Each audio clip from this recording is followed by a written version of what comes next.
We are going to change this segment from Science in the News to Cat Fact of the Week. I think the domestic cat is your spirit animal. That could be it. I have to say, having a real job is great. Welcome to Hello PhD, a podcast for scientists and the people who love them. 2 years ago, we spoke with 7 postdocs about what they loved and loathed about this career stage. Where are they now? We found out. Stay with us.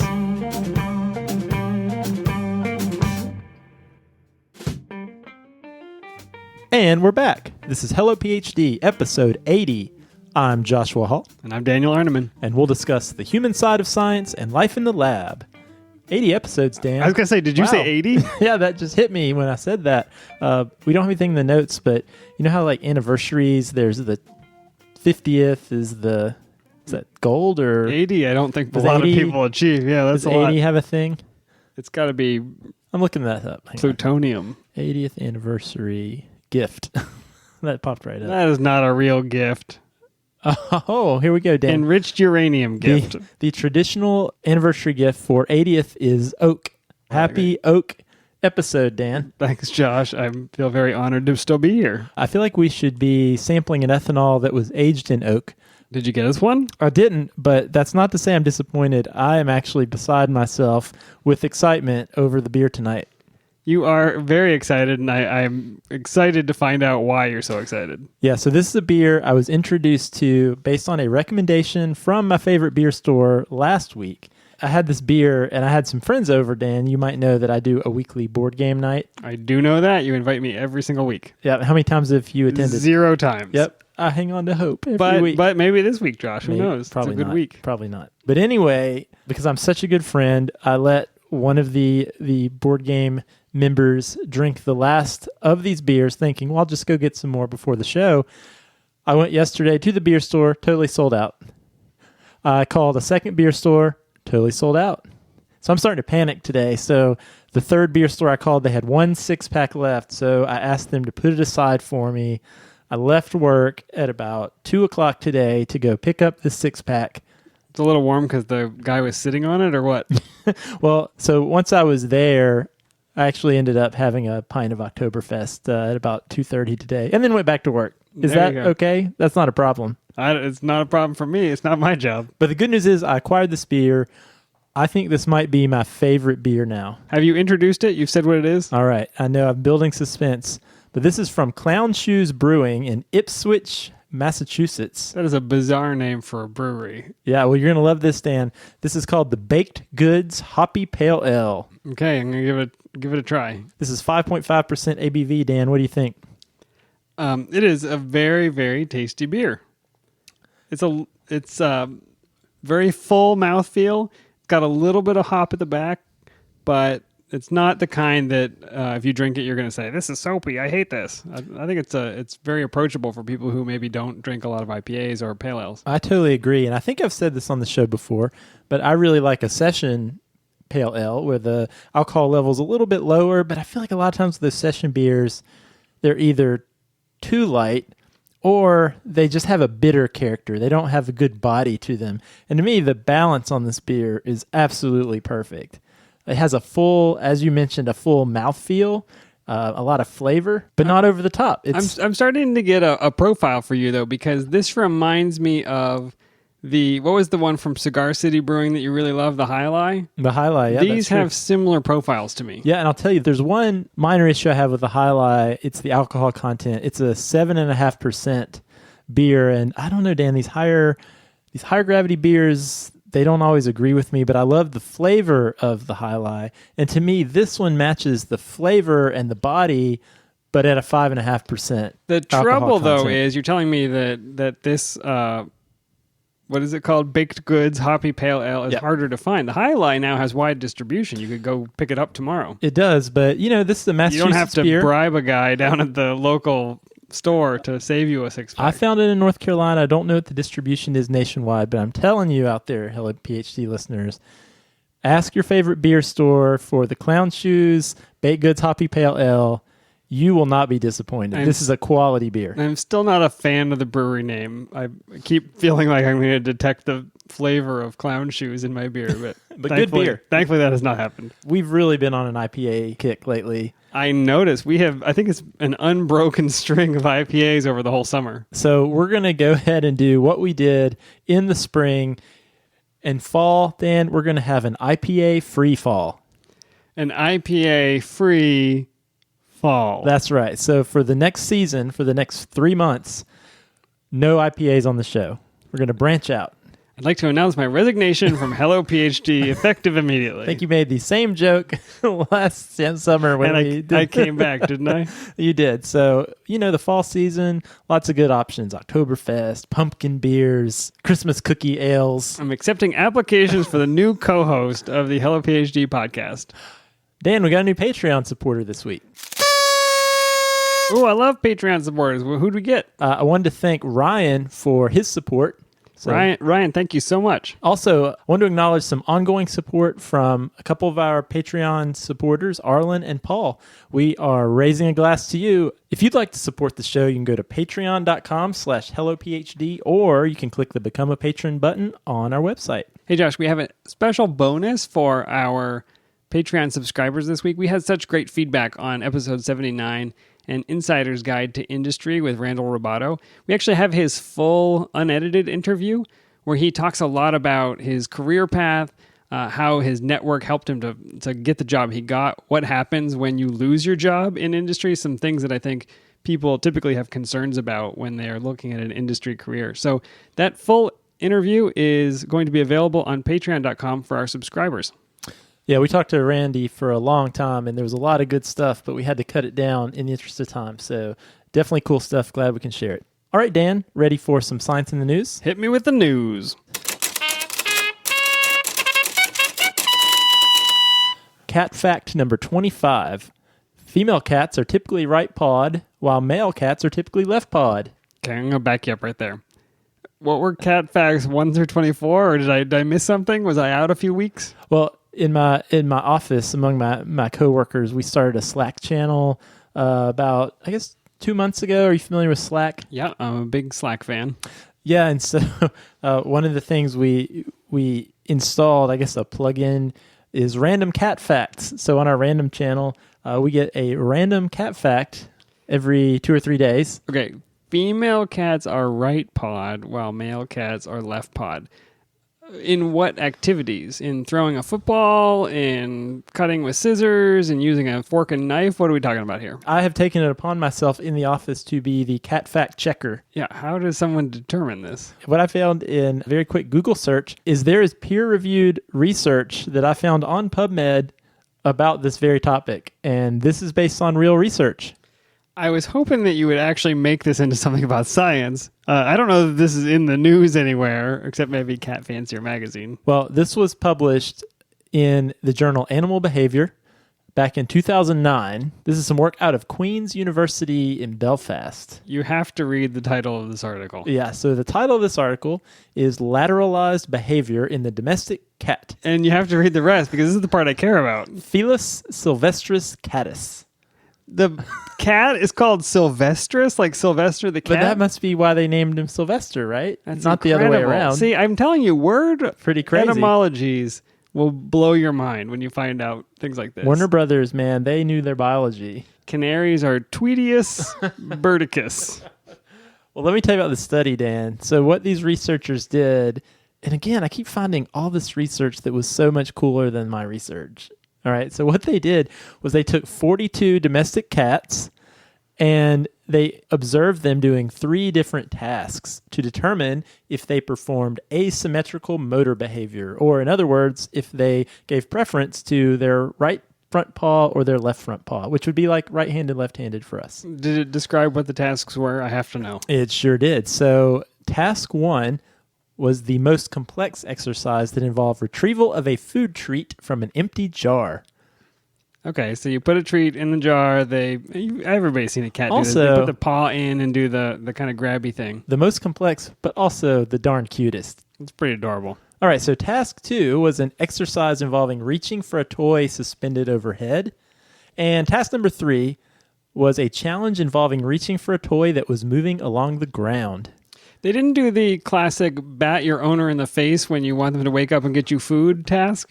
My cat usually just sits on my chest and stares directly into my face. Breathes on you? Yeah. Actually, another cat fact I found was last week's, which is the cat nose. Every cat has a unique pattern on its nose, similar to a human fingerprint. I'm going to disable cat facts on your Slack channel. We are going to change this segment from Science in the News to Cat Fact of the Week. Again, I'm looking for replacements as co-host. But here's what was cool about their findings. Not only did they observe this lateralized behavior, or certain cats favoring a left paw versus right paw, but this favoring of one side or the other was strongly related to the gender of the cat. So male cats showed a much stronger preference for their left paw, and females showed a much greater preference for their right paw. These findings overall suggest that there are two distinct populations of paw preference that cluster strongly around the animal's sex. You are going to tell the story about how you have a cat called Mr. Sophie, right? Because maybe this test could have saved you from that mistake. That's a good point. So my wife and I, soon after getting married, we got a kitten. And it was a beautiful little kitten named Sophie that we got from the pound. Sophie was super cute. I mean, you have to remember, a little fur ball. It was right when we started grad school. And I guess it was probably a month after we got Sophie. We had a friend over, had Sophie on her belly, was rubbing her, and discovered there were little boy parts. There was some extra there. So the veterinarian, made a mistake on the anatomical discovery portion, but if they had a jar and a food treat, we could have solved this problem. We could have solved it. So anyway, we'd been calling this cat Sophie for about a month, and we really racked our brains to try to think of a new name, and we settled on Mr. Sophie. And so Mr. Sophie exists to this very day. Revolutionary. But anyway, I did a little bit of research on my own to add some data to their study. I found a video of my other cat. I have two cats, Nutmeg, who's a female. I found some old cell phone video footage of Nutmeg as a kitten chasing a ball, and totally favored the right paw. Oh, really? Yeah. And well, I wanted to check this out for Mr. Sophie, but he's so old now. So yeah, I tried shaking one of those little feather wands at Mr. Sophie, but he just stared at me, looking annoyed. So he looks at you with the same "you're ridiculous" look that I give you every week. Wow, actually, I never thought about that, but that is totally we true. do have that in common. I think the domestic cat is your spirit animal. That could be it. So anyway, I would love it if our listeners who own felines would go ahead and stick a piece of food in a jar or bring the laser pointer out and see if their cat favors right or left based on their gender. We need a Twitter poll or something. We should. Maybe we'll do that. But anyway, if you're interested in reading the primary research article, we will post a link on the show notes. Thank you for that air quotes science, Josh. All right, Dan, are you ready to move on to our topic? Let's do it.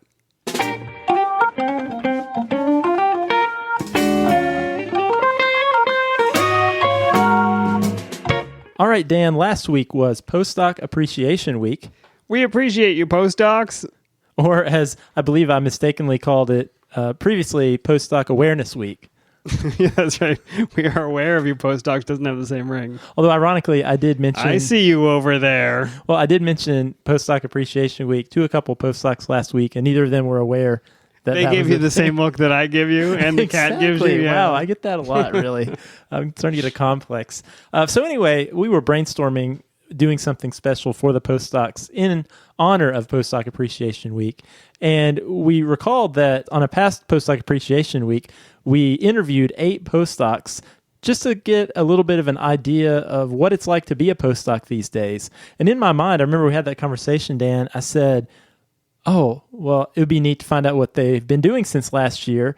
We looked up the episode and realized it actually was 2 years ago when we spoke to these postdocs. Yeah, it's been long enough that some of them have had the chance to change careers or to maybe stay where they are. And I was really curious to know what happened. Yeah, so what we did is we went out and connected with 7 of these postdocs that we talked to 2 years ago to find out what the heck they're up to now.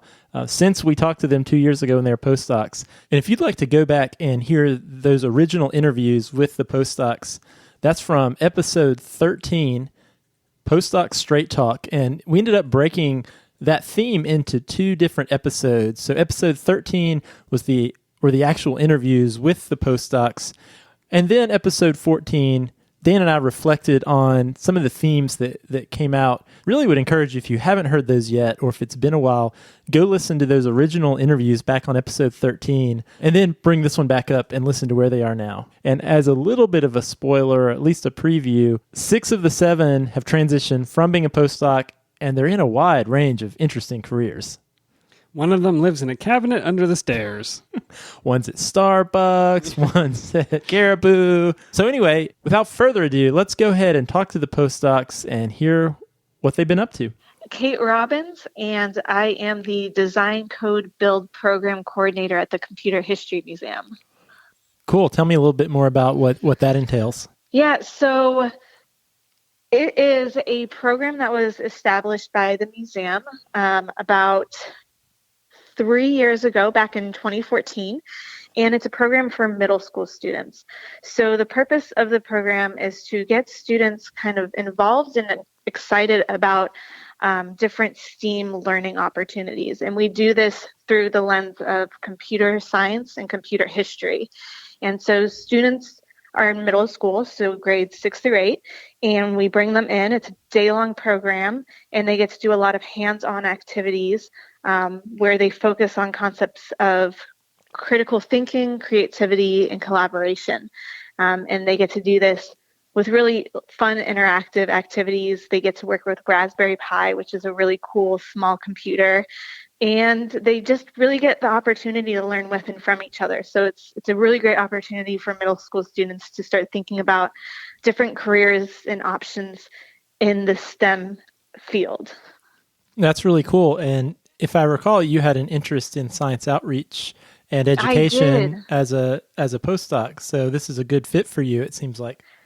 Oh yeah, it's been great. It's funny because it's so far from what I did in my postdoc content-wise, but the idea of sharing the impact of STEAM in general, it's really cool to kind of get students excited about it, because a lot of times, especially with the populations of students that I've been working with, they don't think that technology is something that's for them, or any of those other fields either. And once they're in this program, they realize that, all these areas overlap so much, and they are more than capable of taking on any of these areas. No, that's super cool. So why don't you tell me briefly just what the last 2 years have been like for you? Because last time we talked and we interviewed you for the show, you were a postdoc and you were in the middle of that situation. So just kind of briefly walk me through how you went from there 2 years ago to where you are now.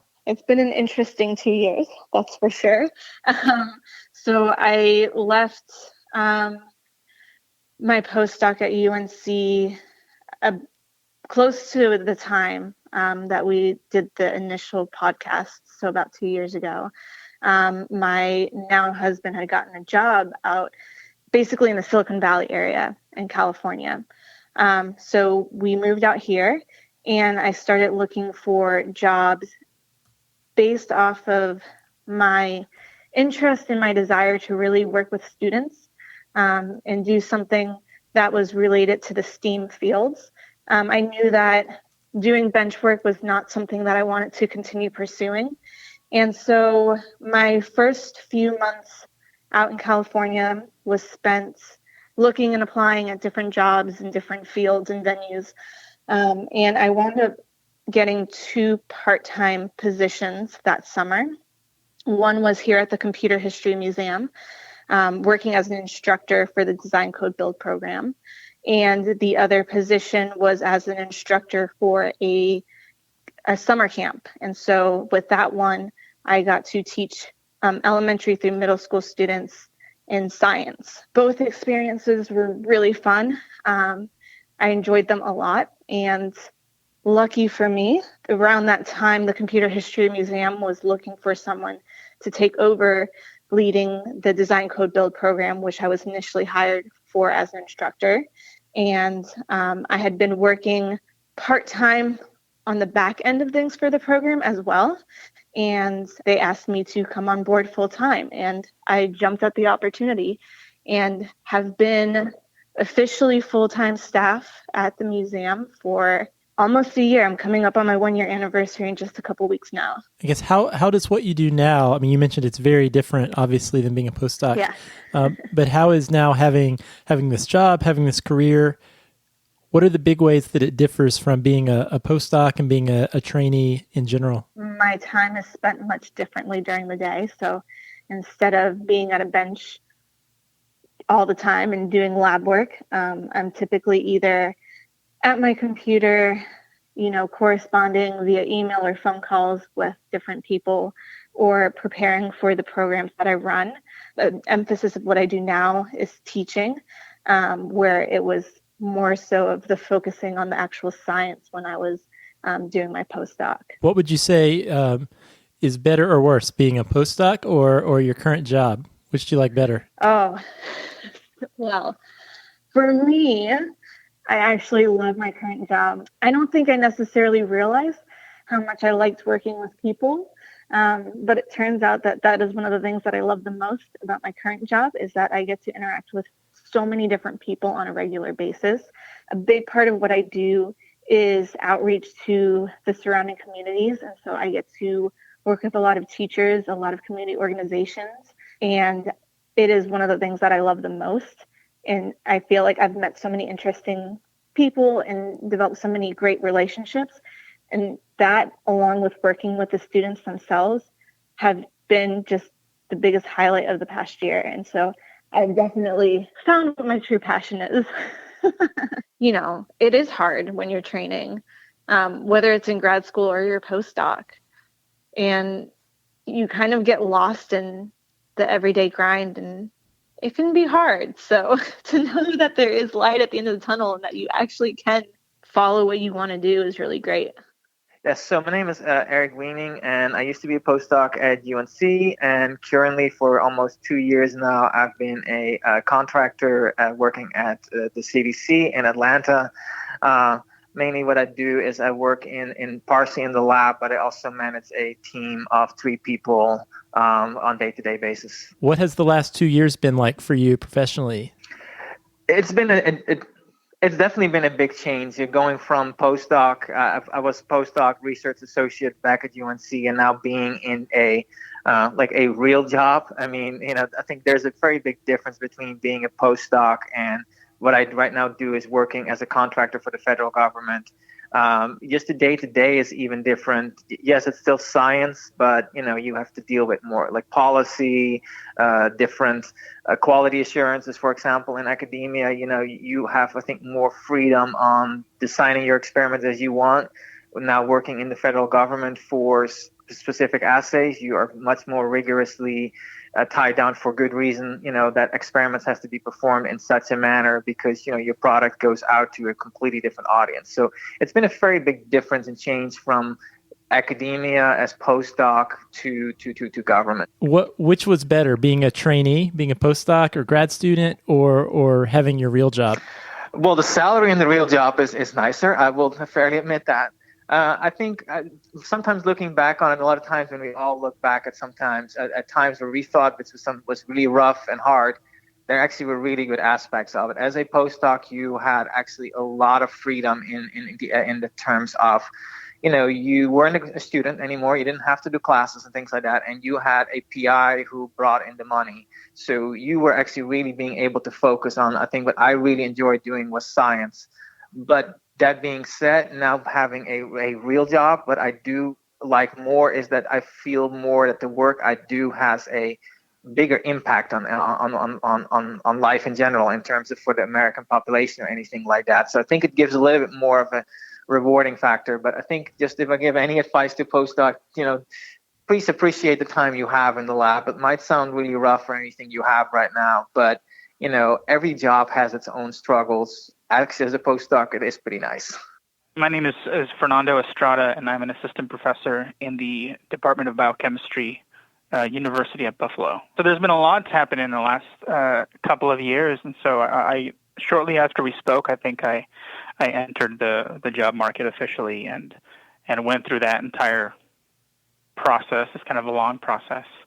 And then finally, found a place that I felt where I was a good fit, where the personality of the department kind of matched my personality, and where I felt I could have, the right kinds of collaborations for the kind of research that I do.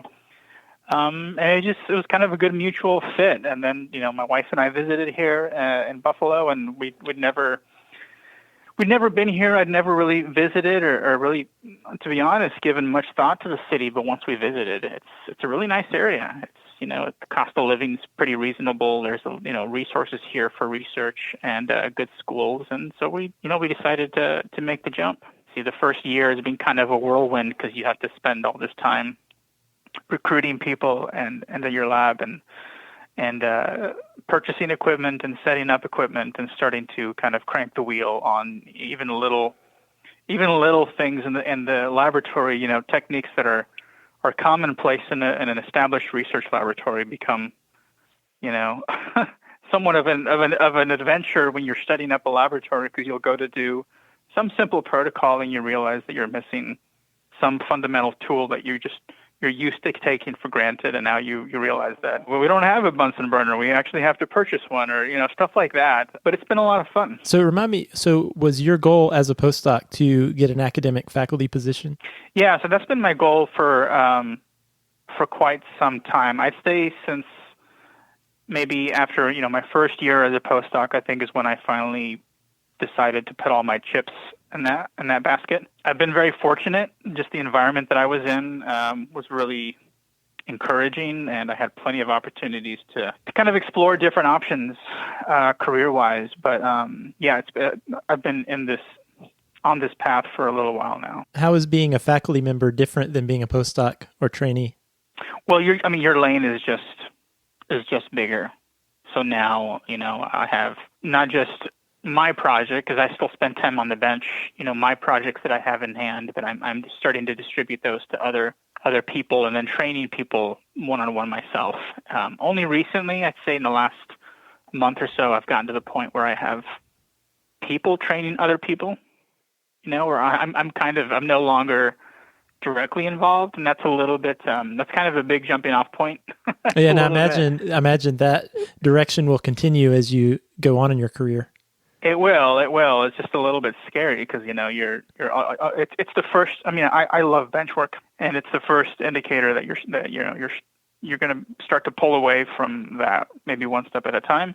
But I'm going to try to hold on to my spot on the bench for as long as I can. Which is better, being a trainee or having this real job, if you will, this faculty job? Which one do you like more? Well, I think I'm having more fun now than when I was a trainee, because I'm really kind of more at liberty to kind of choose, different directions. Even when I was a trainee, when I was under a particular funding award, I kind of had to stay within that lane of that award for the research that I was doing. And now, because you have access to seed money in the form of startup funds, you really kind of have some degree of freedom to explore other ideas. And so it kind of opens up different things that you've been curious about previously, and then you kind of set aside, put it on the back burner. But now we get to try some things out. And so we had projects in the first, 6 months of the lab that we things that I'd been wanting to try for some time, but I was never, funded to do just that thing. And sometimes those things work out and sometimes they don't.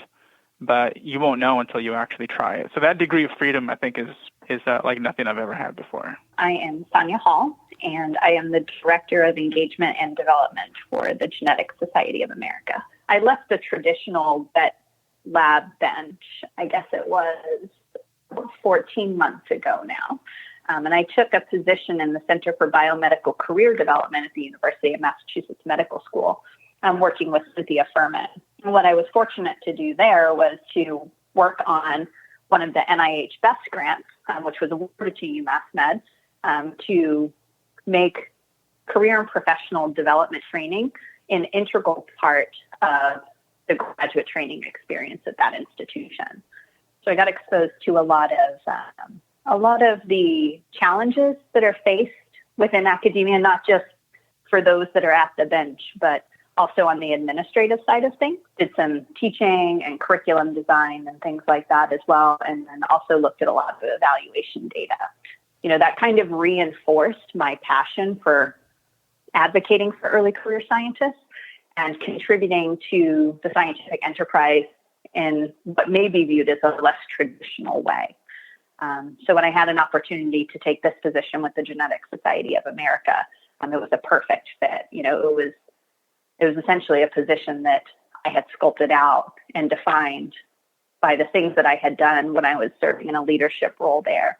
Yeah, that's really great. That really feeds into one of the things that we preach all the time, that sometimes when you're thinking about your future career as a trainee, is it some of those other things you do outside of the lab that really end up being the most important experiences for, your future career? Yeah. And I was so much like you.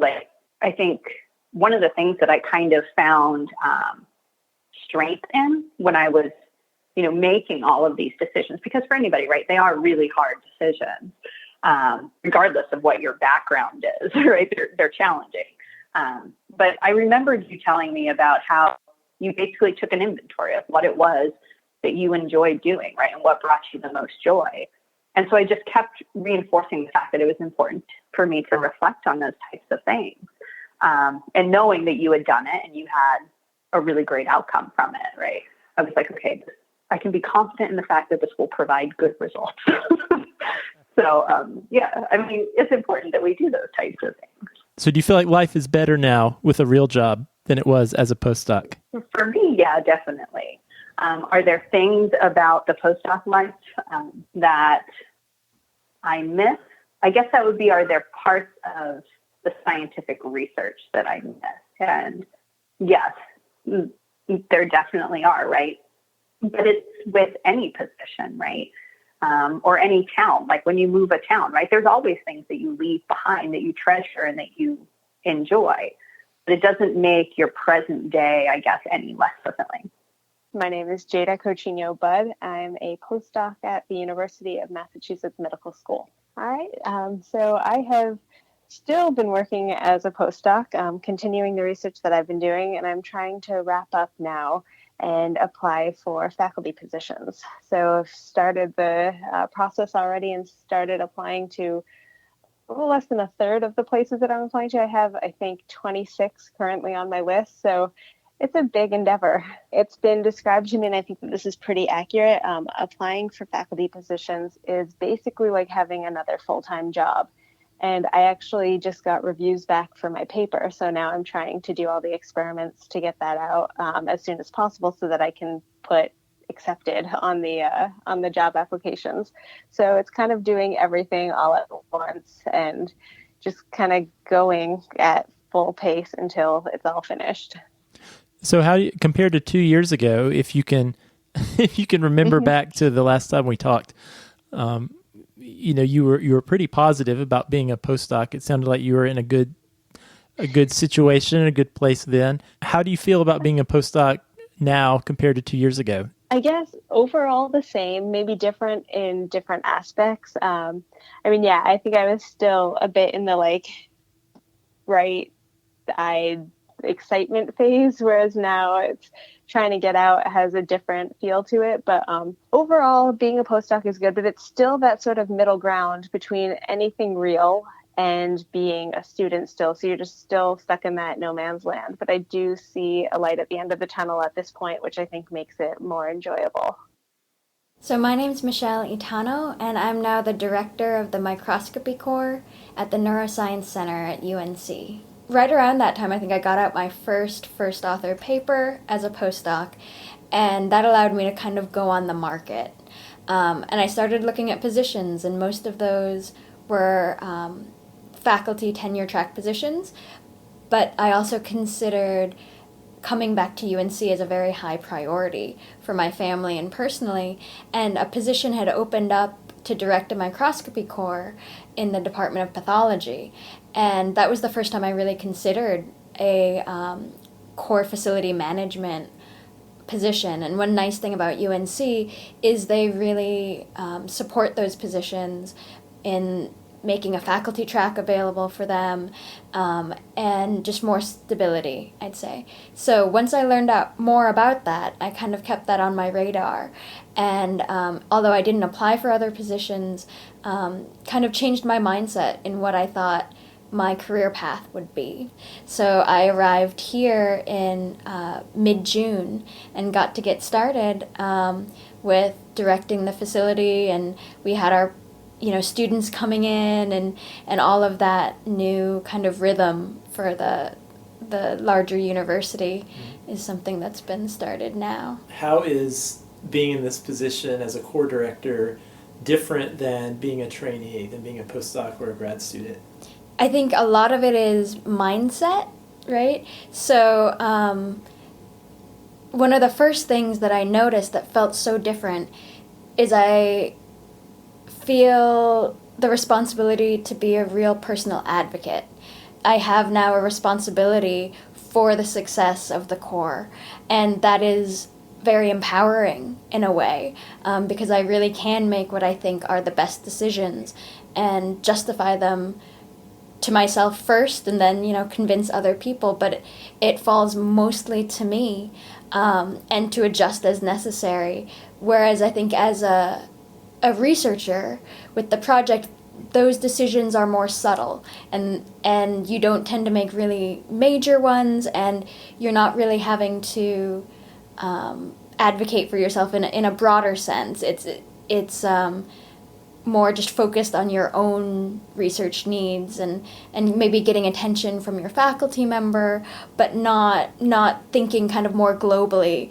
And in this case, it's also partially a service position, and so really thinking about what do other people need, thinking as broadly as I can, and kind of foreseeing what's coming up. How can I support changing needs better? And to me, that's very exciting because I get to focus more on possibilities and think of new technologies and new research types that I might personally not have been able to do. But if I can identify several other faculty across campus, then that's something that we could support. So which is better, being a postdoc or having a real job? I have to say having a real job is great. It's being a postdoc, I think the impermanence was really tough. And you have some freedom there, but in this position I would say I actually have enhanced freedom.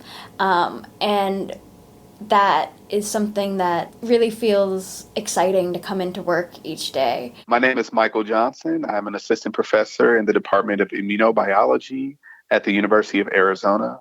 I'm also a member of the Bio5 Institute here and a faculty in the Applied Bioscience program. Very cool. So 2 years ago when we spoke, you were a postdoc at St. Jude's, and now you're a faculty member. So why don't you give me the really brief Cliff Notes version of the last 2 years for you? Whirlwind. Just absolutely crazy. 2 years ago, I think I was about to get an email from Jeff Frelinger saying, we have this job at University of Arizona. I think you're qualified. You should send me your CV. And the weekend after that, the Monday, I got an email from the search committee chair saying, yes, you are qualified. Please send in your packet. And later that week, I had a flight to Arizona for October. Things happen lightning fast there. I do the interview, I talk to people, I do the talk and get basically an offer on the spot, which I was just like, I'll be completely honest. I had to fake going to the bathroom just so I could text my wife because I couldn't believe what was happening. Also in Arizona, you have to drink a lot of water because it's hot. So it was kind of a dual purpose. It was overwhelming. It was great. And I'm just really grateful that I had the opportunity to do that. It was one of those, definitely hold on to those old contacts because you never know which one will say, hey, I have this job, that you might be interested in. Yeah, and our listeners don't know who Jeff Frelinger is. So what's your connection to Jeff Frelinger? So I was a music major out of Duke, and I was I was interested in going into science. And Jeff Frelinger was the guy who gave me my first scientific shot. He was too naive to know how big of a player he was in the field, as far as being the president of the Association for Immunologists. He was the chair of microbiology immunology at UNC, which was like one of the top 10 programs. I was just completely oblivious to all of this because I was just like, hey, I want to do science coming from a music background.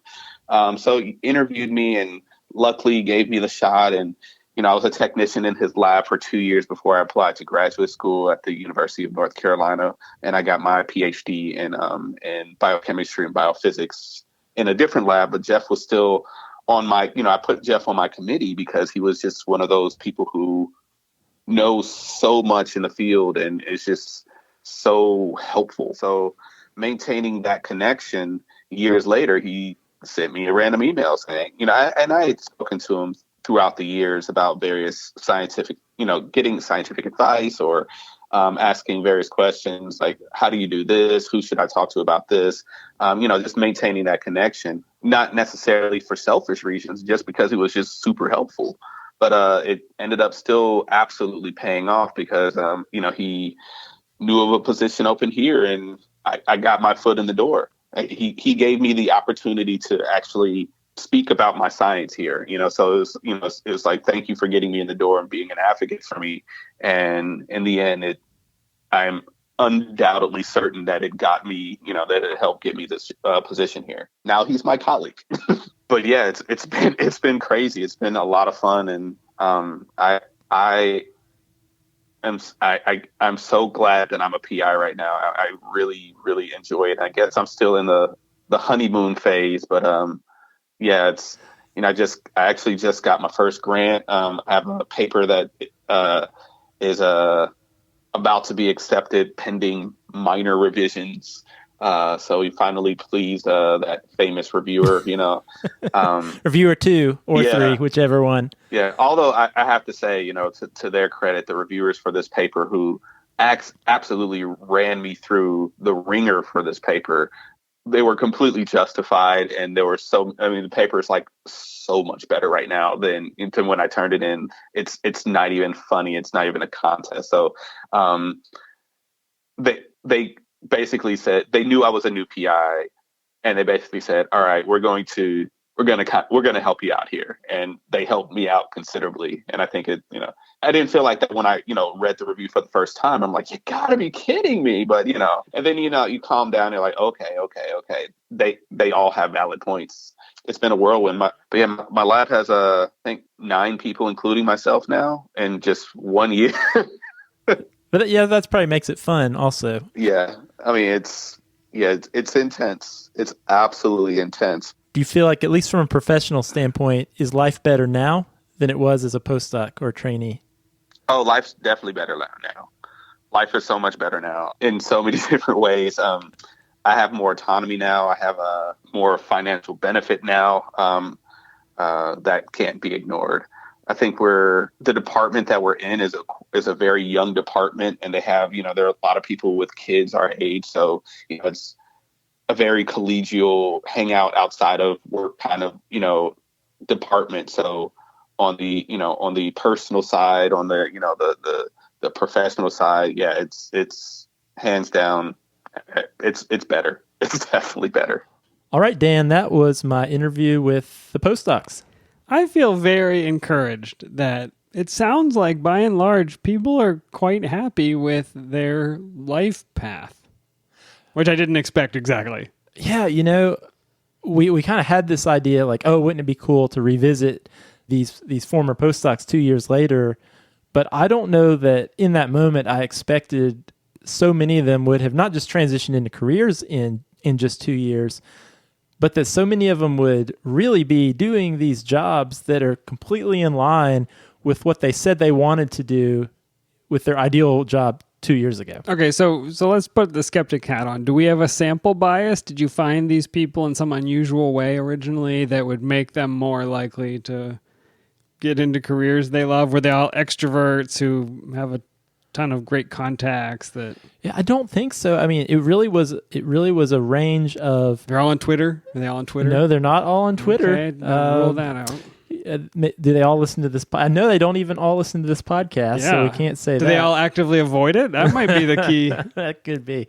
I also, Dan, was really, really encouraged. And, my thought is I'm hoping that, hearing the experience of these postdocs and what they've accomplished over the last 2 years transitioning from their postdoc into these careers might provide some encouragement for some of the trainees out there who are listening that, really, I feel like we say this a lot, but not just it gets better, but, there really is something good after training. There's a reason you're doing this training besides the training itself that's going to lead to something that hopefully you're really excited about.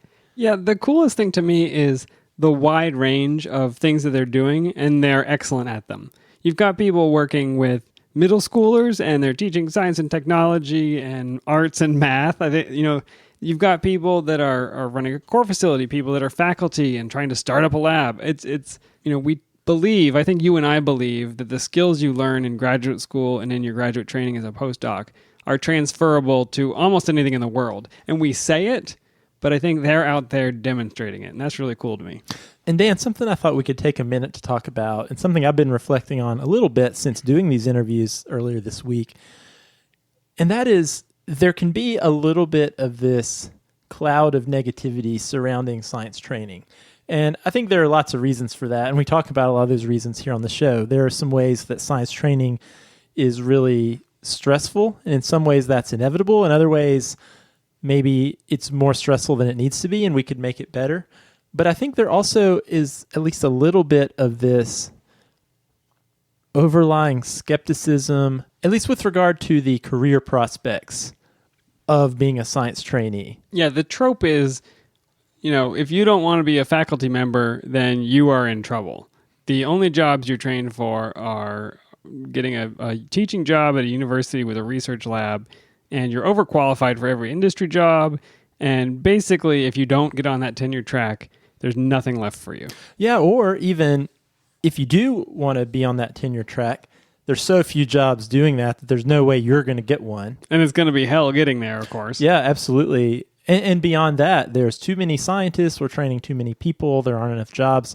These are the messages we hear all the time. I mean, those may be the statistics. I think there's a broader population statistic question here about whether we are training more scientists than we actually have faculty jobs. I think that's probably true. And yet, here you found a group of people, and many of them found jobs in faculty positions. Yeah, among other things. I think the one thing that did seem to come through is regardless if they were faculty or working in a museum or working with students in a core facility, they all seemed very satisfied with what they were doing and felt like it was a good fit with who they are and what they wanted to do. But I've actually seen a lot of conversations and heard a lot of conversations, some on Twitter, some just among people around the water cooler, I guess in academia or whatever you want to say. I think one of the reasons why there are these arguments about the science workforce and are we training too many people is there's really not good statistics. We're using a lot of feelings, a lot of anecdotal evidence, and the reality is I don't know that we have a good idea of the reality. And we've talked about that on past shows. We had a show about where are all the postdocs, right? Well, we don't know, right? There's articles about, we don't even know how many postdocs there are. So how do we know what they're doing? So yeah, I don't know, Dan, but regardless, I felt very encouraged, speaking to all these really cool individuals doing lots of really cool things. I think they really did affirm something that we say all the time, and that is it really does get better, right?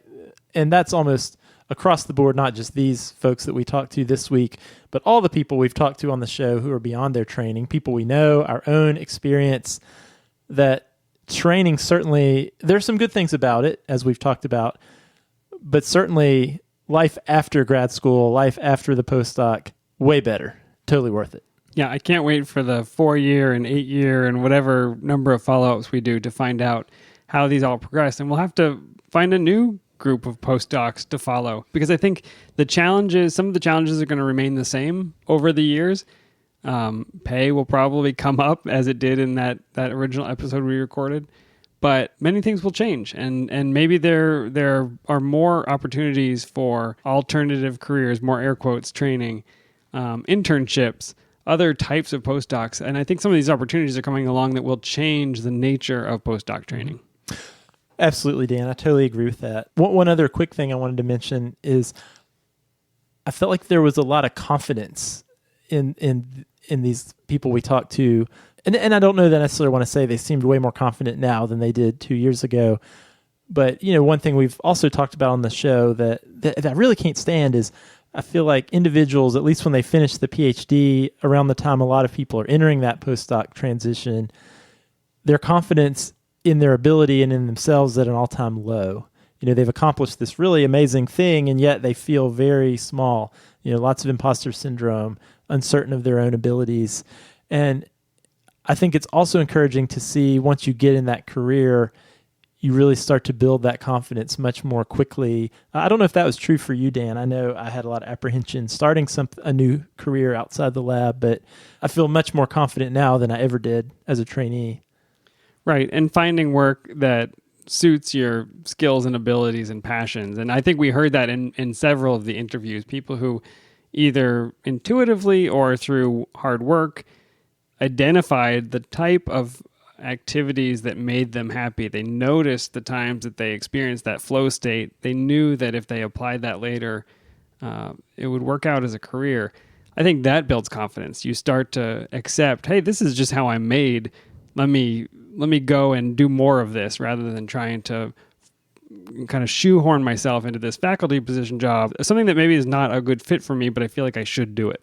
Yeah, and I think if there's a take-home message from all of this for the current trainees, postdocs, or grad students, it really is important to spend some time thinking about who you are, what you want to do, and really go after that. Because if it's what you want to do and it's what your passion is, you will get there. And stick with us. We'll help you out as much as we can. That's right. All right, Dan. Do you have a word puzzle for us this week? Etymology time. The clue last time was an amber or glass rod can be used to demonstrate this force of nature. Oh, man, Dan. Remember your 11th grade physics class, Josh? I don't know why, but I can't get Jurassic Park out of my head when you say that. When you're talking about the amber, I'm just imagining the mosquito and the dinosaur resurrection, this force of nature. And I know that has nothing to do with this clue, but I can't get past it. What's the answer, The Dan? answer was electricity. Boogie, woogie, woogie. Yeah, you can do it. So this is something that surprised me. I had no idea. I've worked in energy for the last 10 years, let's say, and electricity specifically for the last 5 or 6. And I never really knew where the word came from or what it meant. I mean, you got the word electron, electricity. It actually comes from the word amber. So originally amber was called electrum. So in the 1600s, somebody discovered that if you rub a piece of amber with a piece of fur or something like that, it will attract other objects. And so this is how electricity, the notion of static electricity or electricity, was first discovered. So anyways, amber, electricity. I had no idea, and this is my work. Josh, the winner this time is Paul from the University of Zurich. And he actually knew this answer because of the Philip Pullman books, His Dark Materials. Did you ever read those? I did not. Yeah, they've been recommended to me. I have not yet read the whole thing, so I feel like I need to go back and learn from these adolescent... Is that a fantasy book? It's like a adolescent fantasy book. It was in the same vein and time span as Harry Potter, but I guess it has some word origins in it. Cool, I need a new book to read. All right, so congratulations to Paul, and I will give you the clue for next week. All right, let's hear it. This one is not scientific and very much in the news, so... It's etymology in the news. Etymology in the news is all crossing over, and it's based on cats. No, it's not. Okay, so the clue is, though they don't raise their voices in response, they can still be heard over the music. I'll read it one more time. Though they don't raise their voices in response, they can still be heard over the music. Remember, I'm looking for a word described by the clue. Once you get it, you'll find the literal meaning of that word is a phrase in the clue itself. If you think you know the answer, email it to puzzle@hellophd.com, and we'll randomly select a winner from all the correct responses and send the lucky puzzler an Amazon gift card. All right. Fantastic, Dan. As always, it's been a pleasure. Thanks to everyone for listening. If you have a question or topic idea, we'd love to hear it. You can email us at podcast@hellophd.com, or you can send us a tweet at hellophd. If you like the show, leave us a review on iTunes. We love the feedback. We'll probably read it on the show, and it allegedly helps new listeners discover the show. If you'd like to support us, you can become a patron. Simply go to the website hellophd.com and click on the Become a Patron button, or visit patreon.com/hellophd. We would appreciate the beer money. All right, Josh. Well, thank you for sharing your new favorite pale ale. And I will shed a tear into this one because it's the last one for a while, I think. Clown shoes, baked goods. Go get you some. We'll see you next time.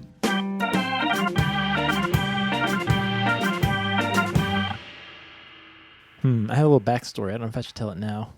Usually I say save it for the show, but this is literally the show. So go ahead. Okay. Let me just rant for a second. As many things on the internet that are risque that you can or get dangerous, to without an age, yes. The fact that to enter a beer website, I have to enter my birth date. That's the worst thing kids are going to get onto is like a microbrewery's website. God.